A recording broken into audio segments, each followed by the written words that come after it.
So hi, I'm Limor. I live in Israel. I operate in Israel, and I lead the storytelling company, which has two legs. One is in the art of storytelling, and that is about training, coaching, programming, artistic management, and performance. And the other one is in the business and organizational world, and it is about consultancy. But it also says that I'm an orchestra conductor, which I am, and I'll start from there. So many years ago, when I was still studying in the Music Academy in Tel Aviv, end of the year, final exams, and on that specific day, the main hall of the academy was filled up, most of it, with the orchestra, with the academy orchestra, and an empty podium in front of the orchestra, a lineup, a very impressive lineup of maestros who arrived to be the examiners, and many, many, many curious students and professors. And one of my classmates, one of my colleagues, walks up onto the podium to be examined. And he lifts up his baton and he starts conducting a symphony. And that symphony, quite uniquely, opens with a long passage, about 3 minutes long, where only the string instruments play, only the violins, the violas, the cellos, the contrabasses, no wind instruments. And about 3 minutes later, the wind instruments need to come in. And he's standing there on the podium, and video is not on. Well, for me it is. So I'll need help if someone can tell me what to do. Is it okay now?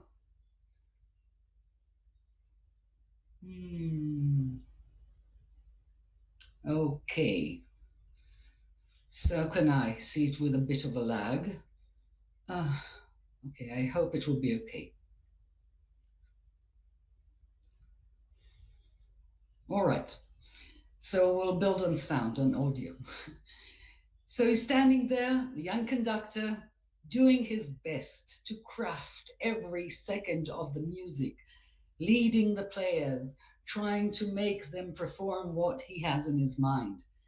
And the 3 minutes mark passed, and the wind players need to come in, but he's so engaged with the players he's working with that he misses the mark and he doesn't cue them in.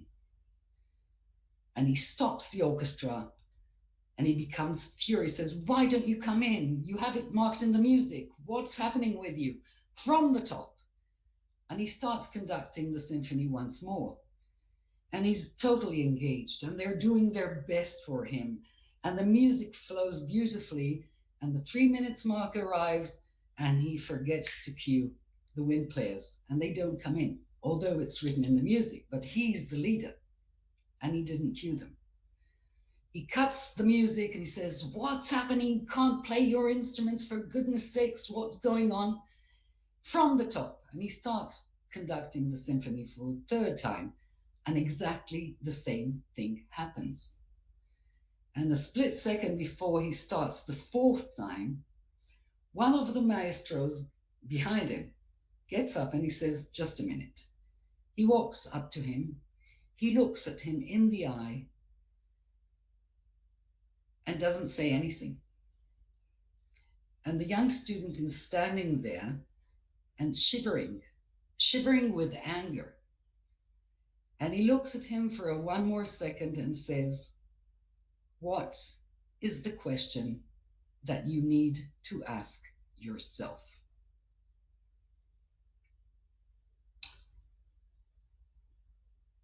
And I could see the guy going into himself, looking for something for a couple of seconds, and going out. He lifted up his baton. He waited for the maestro to walk back, and he started conducting the orchestra again. And on the fourth time, he did cue the wind players. They did come in, and his examination was very, very good. At the end of it all, the maestro got up once more and said, there are many things. I could sense your anger. There are many things. We could sit here and tell many stories about how annoying orchestra players can be. But there's one thing you cannot say about them, that they don't know how to play their instruments. I got up and I looked at you to hold the mirror in front of your eyes so you could recognize yourself, so you could stop thinking about what's bothering you and find the right question to ask yourself. And you found the right answer after you found the right question. And that punchline about things you could say about orchestra players, what was the thing that grabbed the space? But I got hooked on that split second when he walked up, stood in front of him. He served as a mirror and helped him find the right question. And years later, when I became a storyteller, I noticed one important thing with that moment, that in every story where you have a leader, there is that mirror moment when a leader is in a position they need to make a decision and act on that decision, and they get stuck. And some character, whether human, an animal, supernatural, or just themselves, stops the action, creates that mirror moment, helps them recognize themselves and think, not about the solution, but about what is the right question I need to ask myself to make a decision.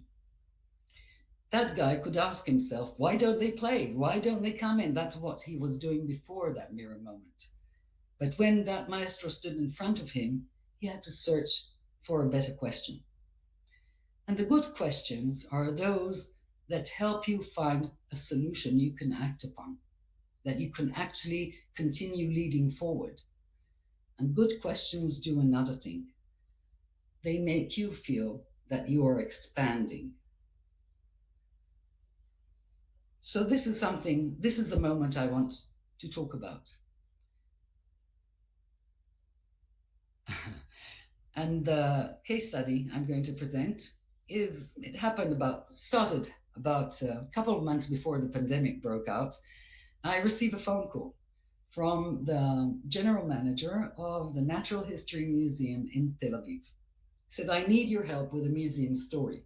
Okay, so I go to the museum, and it's quite a new place. It's beautiful. It's a scientific museum, it's a university museum, and it's a national museum too. It was built with a huge donation. It's a beautiful building standing on the rim of Tel Aviv University, and it's a fabulous place. Now, you can't compare it to the Smithsonian, you can't compare it to the Natural History Museum in London. It's way smaller, but it's an interesting place. It holds the biodiversity collection of Israel. It's a national collection. It's a research center. You have scientists walking in and out all day long. And it's also a knowledge center.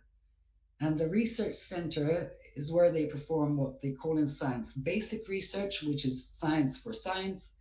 And it's also applicative research for decision makers.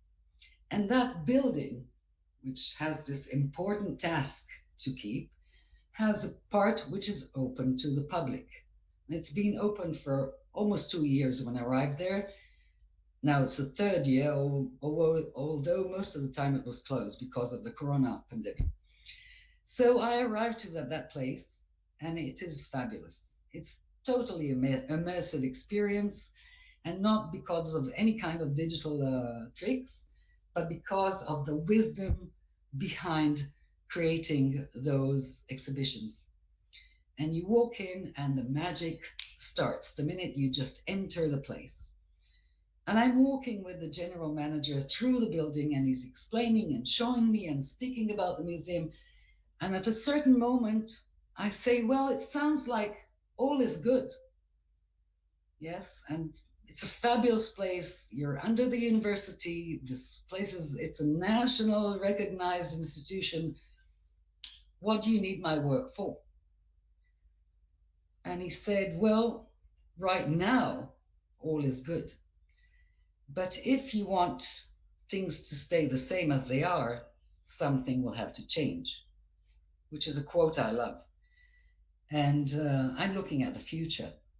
And there are two things I need your work for. One is I need you to test the story. I'm not sure that the story we're telling is the right one.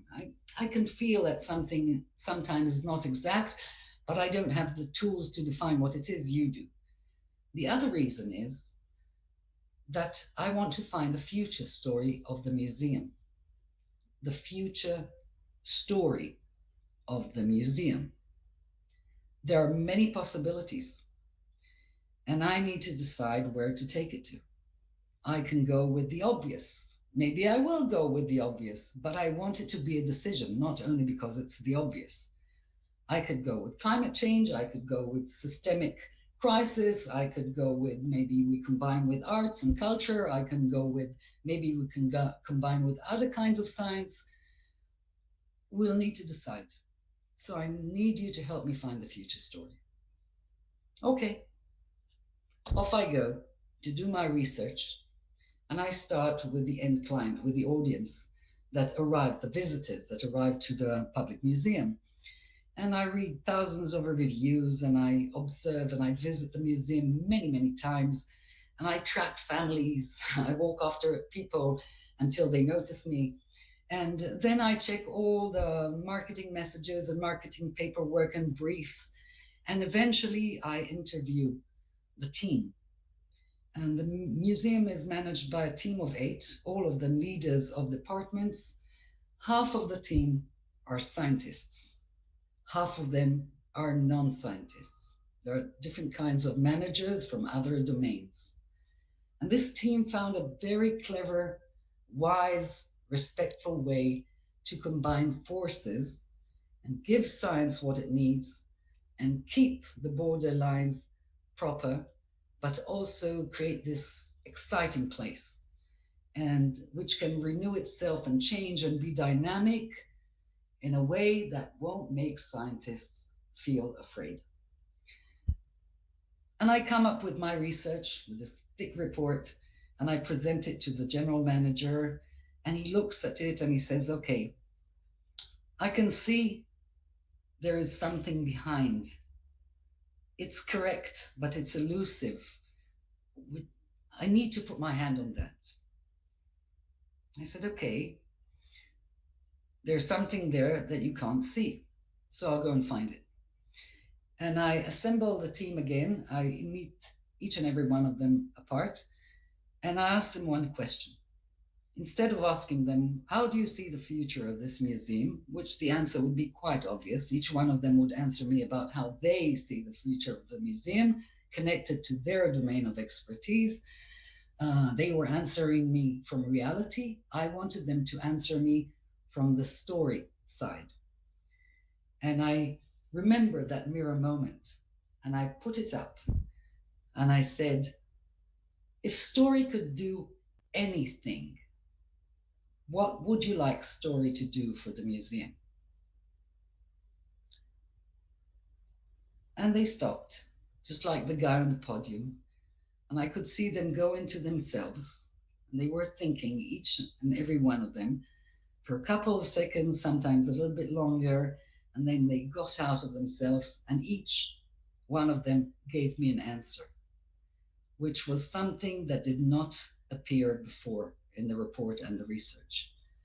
And I put all these answers together and arrived to him again and put it in front of him and said, what do you see? And he transferred this to the president of the museum. She is a scientist. And together, this mirror made them realize something new, something they didn't know. And after some consideration, where they created this mirror moment for themselves, they were trying to figure out what's the question we didn't ask? What's the thing, not what we don't know, what did we forget to ask? What's the questions we missed? And they connected me and said, okay, we need to change the definition of your work. We don't want the future story of the museum. We want to know who the museum is. We don't know the identity. We forgot to define the identity of this institution. Because the right question is, if we need to know the future of the museum, who is it? Who defines it? It's not me, it's not you, it's not any one of the team members, it's not the audience, it's the museum itself. Who is this museum? We don't know its identity clear enough to know what the decision about the future needs to be. So we made a shift in the work, and I started helping them research this identity. And what came out of the work was this spiral work of mirror moments, where every time I lifted up the mirror, I was reminding them, look, this is who you say already that you are. What's the right question to find a little bit more about the identity of this museum? And by this spiral of reduction, they were answering and asking, asking and answering among themselves until, and I remember this moment because it was very exciting, there was one final question they needed to answer. Everything else was clear. And once the question was suggested by the group, they already knew that they had the answer and they know the identity of the museum. And I remember that one of them hit the table and said, okay, now we know. And once this identity definition was clear to them out of all their mirroring questions, from there, it's just a matter of, okay, what do we want to do with this definition? And they have enough professionals and team members and internal leaders to take it on from there. So, what am I suggesting that you can learn from this? There are many moments in the day, not only in the life of the leader, where there's a turning point and you need to take a decision. You need to decide something. Otherwise, you cannot continue to lead. And there are many tools that you could use to create change, to do something about something. But before you use those tools, something within yourself needs to shift. And that's the moment to get up, stand in front of the mirror, which we use to recognize ourselves, and try and find what is the question that will make me feel that I'm expanding and that will help me find an action, a decision that I can actually act upon. And in a way, I'm connecting to Sundari's talk about using the resources that you already have. Not trying to use a tool, first use the resources you already have. So find that question, suggest many questions if you have them, and find the one that makes you feel expansive and that helps you find the next action you need to take in order to continue leading. Or for now, I'll be happy to answer questions if you have any. I hope the connection, yeah. The connection is fine, and the Okay. talk is such an inspiration. Thank you Thank so you. much. What a deep insight into identification of people and companies. That's really a great. Yes, I totally agree. The lovely message about identity. That's um, here's the question I just want to pose to you, because the work you described is such an inspiration to people, but more often than we wanted it to, people just don't tend to see that there is an identity behind companies, museums, theaters. So what is like the first step to trigger them to broaden this idea, to appreciate that there's identity and like behind this? Okay. In this case of this work, they didn't know this either. They wanted to know about the future story of the museum, when the starting position was help us find out what our current story is, make it more accurate so we can decide about the future story. But in the middle, what happened was that the answer to the first question, what came up in research, made everybody realize that there's something bigger than the first questions they were asking. They were asking about the future of the museum, and what it became after they saw the answers was, who is it to tell? Are we deciding the future of the museum? Although the main scientist is there for 20 years building up this, it's her child, this museum. She's been working in it for 20 years. But one day she won't be there anymore. All of the leaders in that museum won't be there anymore. Was this only about them? No. There's a bigger idea, and that's what they recognized when they saw the results. It is not about us. It is not about what's going on now. If we are looking at the future, there are going to be other people here. The only one who is going to stay is the museum itself. So, who is it? And that's Mm. what made them understand that the identity is not the team, are not the leaders. The identity is the idea and what materializes it, and that's the museum itself. Lovely. Eventually, they came up with the understanding that this place is not only for, it's not for science, it's for nature and for mankind.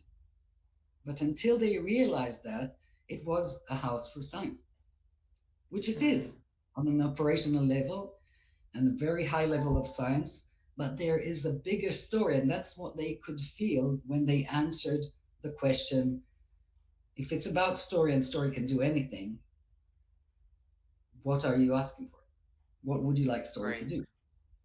Great.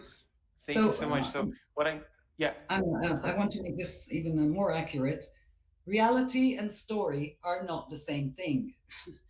And most of the time, leaders are busy with reality. Good, that's where they should be. But what story can help is skip out for the time needed, create this laboratory in the story world, try out stuff without paying the full price, and then jump into reality. Lovely. Thank you so much. So this there are two things I take from your answer is the transition between the two worlds, between stories and reality, and the idea that there are things that will outlive you. But it is depressing to think that way, but it's enlightening at the same time. So Joanna is asking actually in a continuation, what was the question identity of the museum? So could you like sum it up real quick Well, the for our identity of the museum, the question was, um, it was a whole spiral question, but the final one was, will it be right to say that this place is about culture, about community, and about connection? And the answer was no. Their answer was no. That it was the final question. They were trying to suggest stuff, and the answer was no. So the right answer was the one that they received on the question before the last one. They said, okay, if this the answer is no, so that was the right answer, and now we know exactly who we are. Okay. Mm. So it's like double checking the process of You're your working with lovely. scientists in this case. You cannot not double check and show them the logic. It can't be this kind of fluffy feeling. Everything had to be double check, triple check, quadruple check, because it was working with scientists. Yeah, great, lovely. Well, let me pose another question while we're waiting for more from the chat.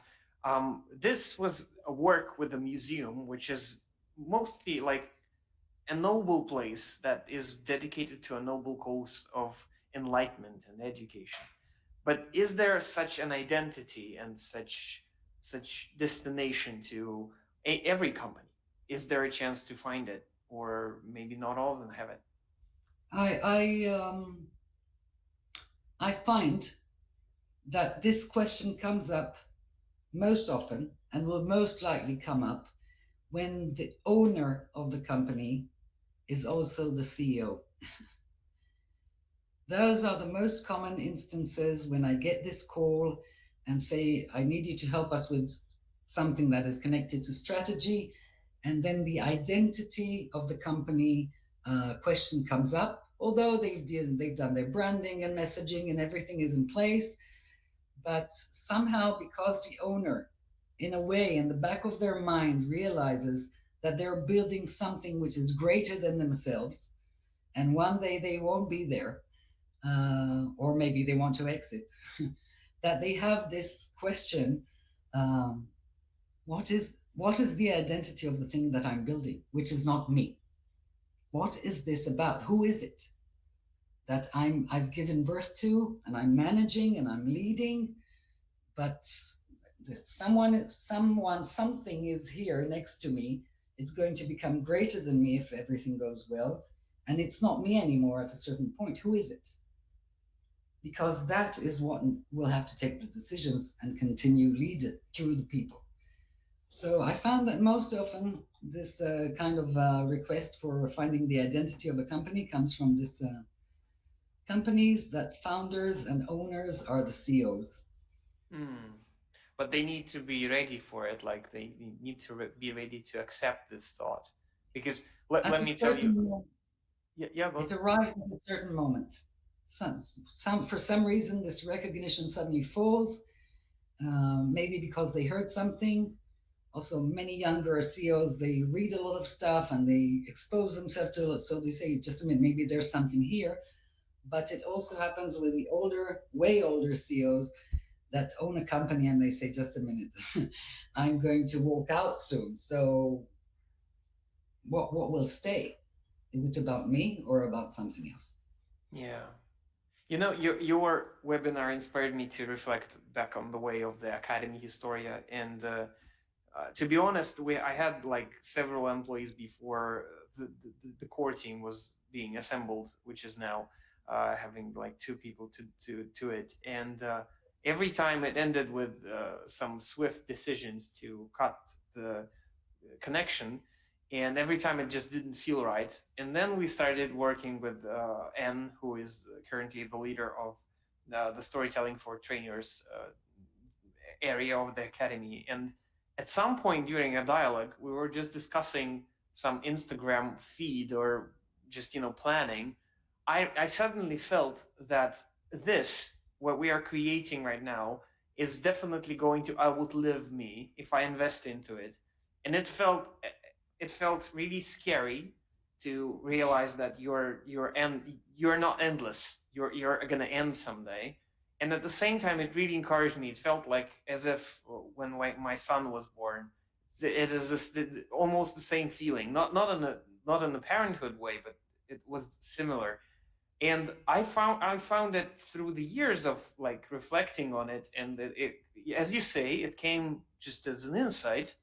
But let me ask you this: is there any way we can help leaders encourage this way of thinking and implement it and make this transition a bit faster? Because for me, this position is wiser, more productive, and engaging for the people, because they are not in there for you; they're in it for a big idea you're creating. So, is there a way?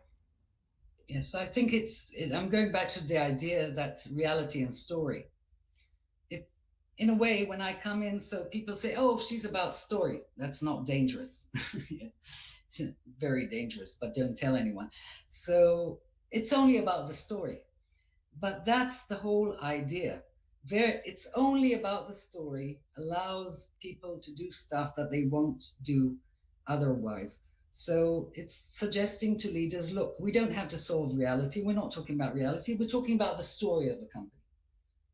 And in Storyland, we want to check out several opportunities and directions and thoughts. And when you deal with stories, you can do whatever you want to do in your imagination and test out whatever you want to test without paying the price. Yes, it's a laboratory that you have no risks in, and you don't pay the consequences of your actions. So it's creating this laboratory of testing out things in the story world. And then deciding if you want to bring it back. But people, when you take them to the story lab, they are already exposed. And leaders are not leaders for nothing. Many times employees say, oh, this annoying CEO, blah, blah, blah. So, yeah, but they didn't become CEO for nothing. Maybe you do want to go and speak to them and they will have some wise words to tell you. So, people in leadership position, after being exposed to this opportunity, they do take stuff with them, and it trickles down in back into their work, and they might change something or say, okay, I won't change it, but I want to appoint you to take care of this change. So yes, I this definition that it's not reality, it's only the story, it's harmless, help do the work. That's a witty trick there. Yeah, To the create this. storyteller. Yeah, well, yeah, that's creating the safe space. Great. Yeah. Carol is writing to us, what would happen if, after reflecting on these identity questions, the answer to the story comes back as something negative or uncomfortable? So, what's next? That Great actually question, happened Carol. to me. That actually happened to me in one of the works. Um, so it depends what you want to know as the answer. From my end, this happened. I started the storytelling session. Everything happened as expected. When you ask people to tell stories, they open their mouths and they tell stories. But the person in charge of the room,